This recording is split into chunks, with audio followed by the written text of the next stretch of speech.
Hi, I'm Colin Massey, Horticulture Agent at the Washington County Extension Office. We're here in May at a honeysuckle control demonstration on the U of A research station. My name is Dr. Matt Bertucci. I'm a research scientist with the Crop, Soil, and Environmental Science Department with the University of Arkansas System Division of Agriculture.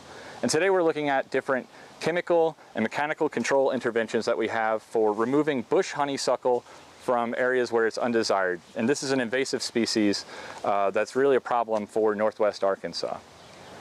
So the reason we're actually conducting this demonstration is that we work with a lot of partners, the Washington County Extension Office, the Northwest Arkansas Land Trust, and various watershed organizations on habitat restoration. And one of the first steps typically is the removal of invasive species. Invasive species are typically of foreign origin that have either escaped ornamental cultivation or were brought here for some purpose. And their problem is they get out of their native environment and they typically have no natural predators, usually multiple ways of reproduction, and they can create a monoculture which displaces native plants. And in some cases, even with bush honeysuckle, you might even see an increase in certain pests like ticks. We're specifically focused on bush honeysuckle in this demonstration because it's one of our most important invasive plants of urban forest and forest lands in Northwest Arkansas. It's typically a multi-stemmed plant. It can be very fragrant in the spring, and sometimes it can have a rather deep root system. So we've been working on a lot of habitat restoration for the past decade, and what typically has been done or recommended is the removal of the entire plant. And that's rather simple when plants are small and the ground is soft, but we occasionally encounter very large plants where whole plant removal, including the root, is not practical.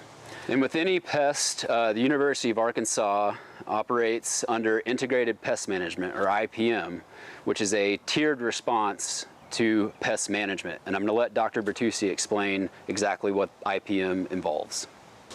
As Colin mentioned, the university always pursues an IPM approach when trying to control different pests, whether it's insects, diseases, or a weed. And the different approaches to IPM include cultural control, mechanical control, biological control, or in the last case scenario, chemical intervention. And so we have all of these different tiers with different levels of efficacy. It's unfortunately not effective to just cut this honeysuckle plant near the ground and then hope it's going to go away next year. That plant is capable of generating new shoots and new growth, and where there was previously one main leader, you're going to have multiple new stems that will get woodier and larger over time. So as Dr. Bertucci mentioned, as our integrated pest management approach, one of those first tiers is actual mechanical control. And we can do physical removal by hand when plants are small, but when they're a little bit larger, there are a couple tools that come in handy. This is called a puller bear, and it really works like a product that used to be called the weed wrench, and it functions like a fulcrum to get that entire root system out. So you can place this around the main stems, clamp down, and then press.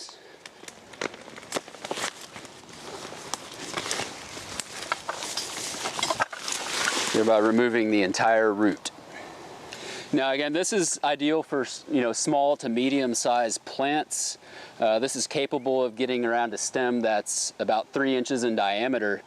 But as you can see, it's displaced quite a bit of soil, and this may not be practical on some hillsides or streamside areas where erosion may be a concern. So when plants are too large to be removed with this implement, or we don't want to disturb the soil, the typical method has been to use what's called a cut stump treatment.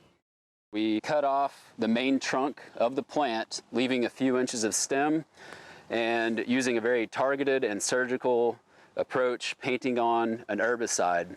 That's typically done in the fall when that plant is pulling its reserves back down into the root for dormancy.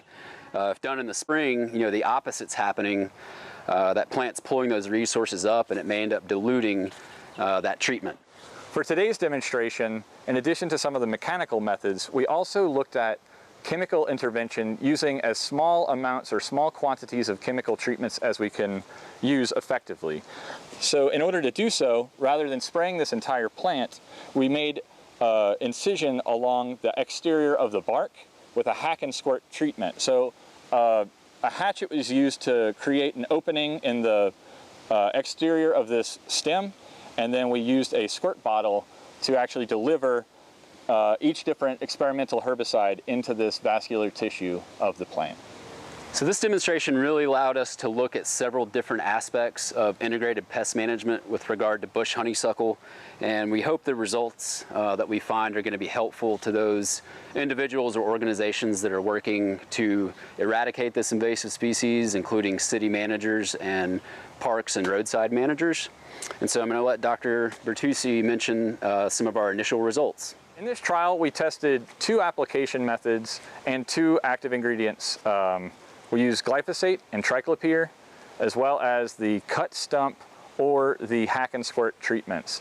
And our initial results are indicating that triclopyr and glyphosate had similar levels of activity.